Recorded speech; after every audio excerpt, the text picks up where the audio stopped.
होय, माझं गाव बदलत आहे. खराडी.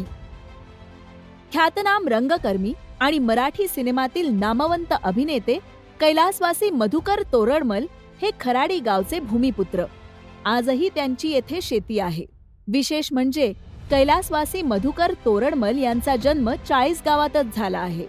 त्यामुळे खराडी गावाचे महत्त्व अधोरेखित होते. गावात हनुमान मंदिर असून श्री दत्तात्रयांची यात्रा भरते. तितूर नदीच्या धारेने शेती क्षेत्राला हिरवी नक्षत्रे मिळाली आहेत. आमदार मंगेशदादा चव्हाण हे नेहमीच कैलासवासी मधुकर तोरडमल यांच्या नाट्यक्षेत्रातील योगदानाबद्दल भरभरून बोलतात. खराडी गावाची वेगळी ओळख निर्माण करण्यासाठी आमदार मंगेशदादा चव्हाण यांनी विकास कामांसाठी निधी उपलब्ध करून दिला आहे. टाकीचं काम चालू आहे.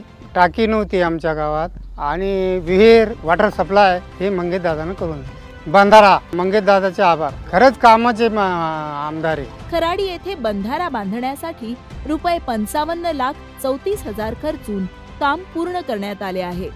शिंदी खराडी फाटा ते घोडेगाव फाटापर्यंत रस्ता खडीकरण व मजबूतीकरण करण्यासाठी रुपये 7 लाख खर्चून काम पूर्ण झाले आहे.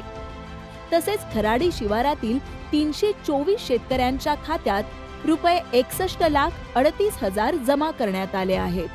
खराडी पाणी पुरवठा योजनेसाठी रुपये 38,41,000 मंजूर झाले असून हे काम प्रगतीपथावर आहे.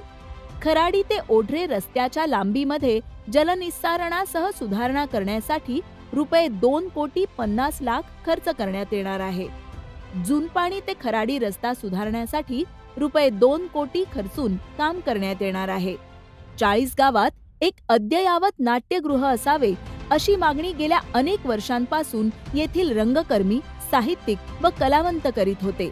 मात्र याबाबत अनास्था होती. कलारसिक असणाऱ्या आमदार मंगेशदादा चव्हाण यांनी मात्र याबाबत प्रतिसाद दिला. धुळे रोड स्थित शासकीय दूध डेअरीच्या मागे असणाऱ्या शासकीय भूखंडावर 450 आसन क्षमता असणाऱ्या नाट्यगृहाचा कुदळ त्यांनी मारला आहे. नाट्यगृहाचे 90% काम पूर्ण झाले असून लवकरच नाट्यगृहाचे लोकार्पण होऊ घातले आहे. खराडीकरांना आमदार मंगेशदादा चव्हाण यांचे हे कलाप्रेमी व्यक्तिमत्व भावते. त्यांनाच पुन्हा निवडून देण्यासाठी संपूर्ण खराडी गाव सज्ज झाले आहे. म्हणूनच गावकरी म्हणतात, कहो दिल से मंगेशदादा आमदार फिरसे. शेतकऱ्यांचा खरा हा मित्र मंगेशदादा शेतकरी पुत्र.